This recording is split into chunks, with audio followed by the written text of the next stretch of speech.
Yazık görüm sona ceyran necati ceyranım oy kalanım.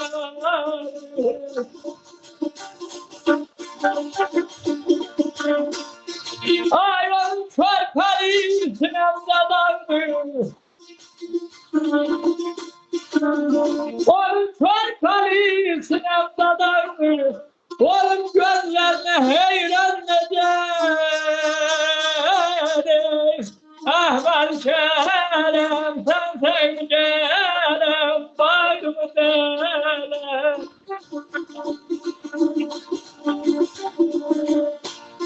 Özler üstadlara rəhmətsə can sağlığı. Almardanlı Nəcəfin şeydir. Nəcəf o vaxtı müharibədə gedir 41-ci ilin müharibəsinə. Müharibədə biraz vuruşandan sonra sağ gözündən yaralanır, hospitala düşür. Özü yazanmır, bir Tatar həkiminə xahiş eləyir, ya o yazır. Evdə Sona Ceyran adında bir qız qov gəlmişdi. Yoxsunda görür kənddə toy məclisidir. Bu qız ağ paltarda oynayır. O şeiri yazıb yollar. Heç çıxmır yadımdan öldürür sağdır. Yazın görüm Sona Ceyran necədir?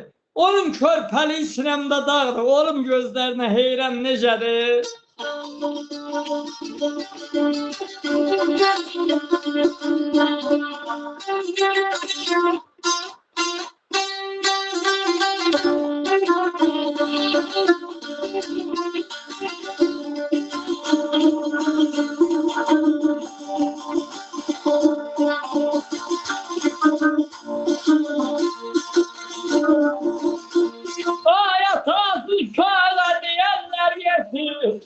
Yadıma düşende yüreğime sil dağlar maral gelmeyen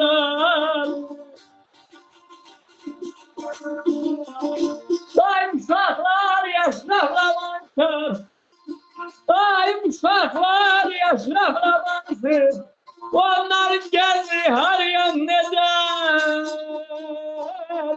dağlar maral gelmeyen.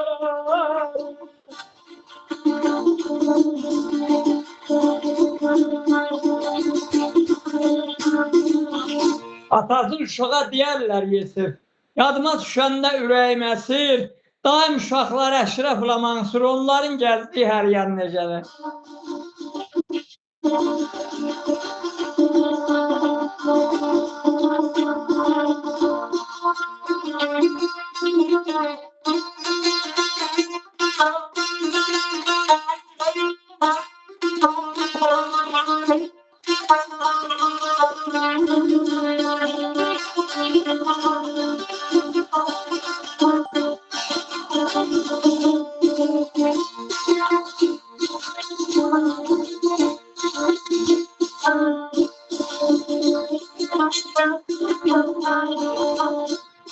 Dersinden kalmayla bəxtiyar oxu, Şahniyar Abbaslı derdimin çoxu.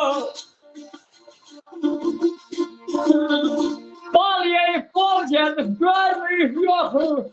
Ay keçirdiğimiz o xəş devrəm necədir, vay qadağadır.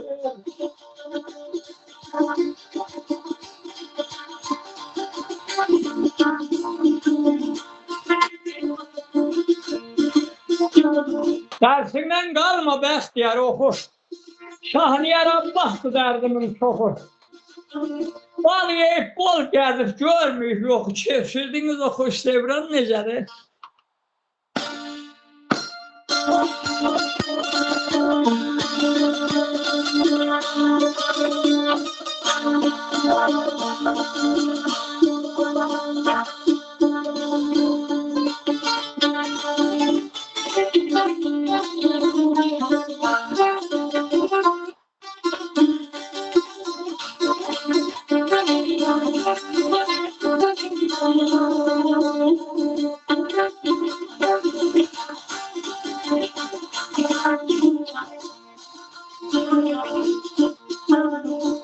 Saçına zahmın aileleri var Kadir.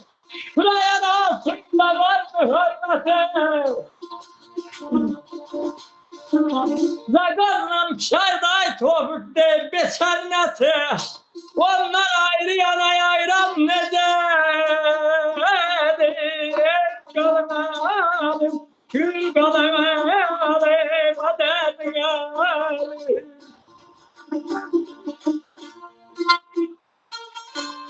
Neçə ki Nəcəfin var etiqadı, kütü arasında vardı hörməti. Zaqazla pişərdi bir sənnəti, onlar ayrı yana hayran necə. Nəcəfə rəhmət salcan sağlıq.